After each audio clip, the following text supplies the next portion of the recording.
रेणुका की शादी कुछ ही दिनों पहले शास्त्री नगर में हुई थी। रेणुका बहुत ही आलसी लड़की थी। वो दिन भर बेड पर सोती रहती या फिर मैगजीन पढ़ती रहती और घर के काम भी धीरे धीरे ही करती। एक दिन उसकी सास उसके पास आती है। बहू, आज बेसन का चिला बना दे, बड़ा मन कर रहा है।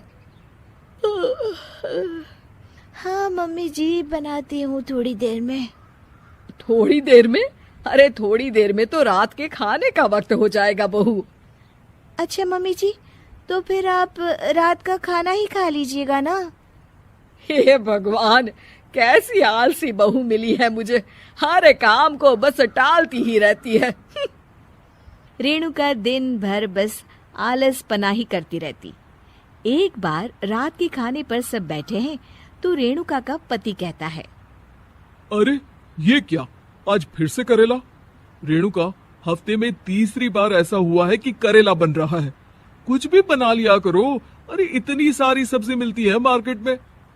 हाँ, पर अब कौन मार्केट जाए और सब्जी लेकर आए, इसीलिए जो था घर पर वही बना दिया। बहू, फ्रिज खोल कर देखती तो पता चलता कि सारी सब्जियां रखी होती है। पर तुम्हारा आलसपन खत्म हो तो तुम्हारी नजर जाए ना। विशाल कमरे में आकर रेणुका से पूछता है, रेणुका, मैंने कहा था तुमसे कि मेरे लिए रुमाल ले आना। मेरे सारे रुमाल खराब हो गए हैं। तुम ले आई क्या? आज नहीं गई, कल ले आऊंगी।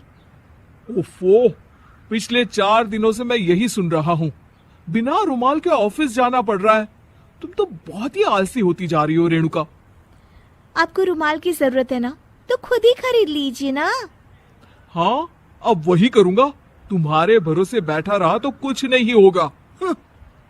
एक दिन दरवाजे पर बेल बज रही होती है और रेणुका सोफे पर बैठी होती है, पर आलस में दरवाजा खोलती ही नहीं। अरे बहू, कितनी देर से बेल बज रही है। क्या कानों में रुई डालकर बैठी हो जो सुनाई नहीं दे रही बेल? मम्मी जी, अब आप आ ही गई हैं तो आप ही खोल दीजिए ना दरवाजा। क्यों मुझे ताना मारकर और देर कर रही हैं? अरे वाह, उल्टा चोर को तवाल को डांटे।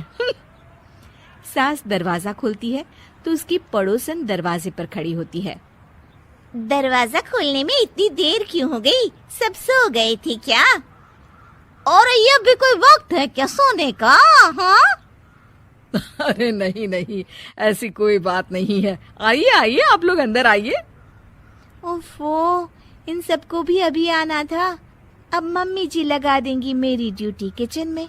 बहू पकोड़े तल दे, बहू चाय बना दे। अरे बहू, सो गई क्या? कब से आवाज दे रही हूँ। जा चाय बना कर लिया। हाँ मम्मी जी, अभी जाती हूँ थोड़ी देर में।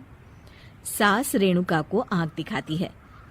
मतलब थोड़ी ही देर लगेगी चाय बनाने में, अभी ले आती हूँ, बस झटपट। रेणुका रसोई में जाती है और इसी आलसीपन में वो चीनी की जगह नमक डाल देती है। जैसे ही सब चाय का घूंट भरते हैं, चाय थूक देते हैं। थू थू थू थू, ये कैसी चाय बनाई है तूने रेणुका?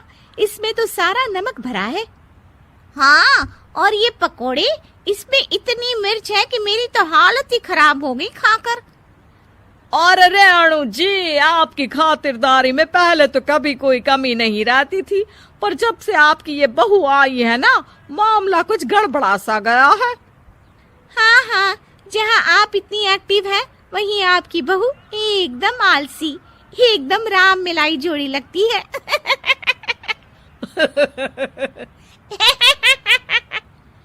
अच्छा जी, चलते हैं अब। नमक वाली चाय पिलाने के लिए बहुत बहुत शुक्रिया।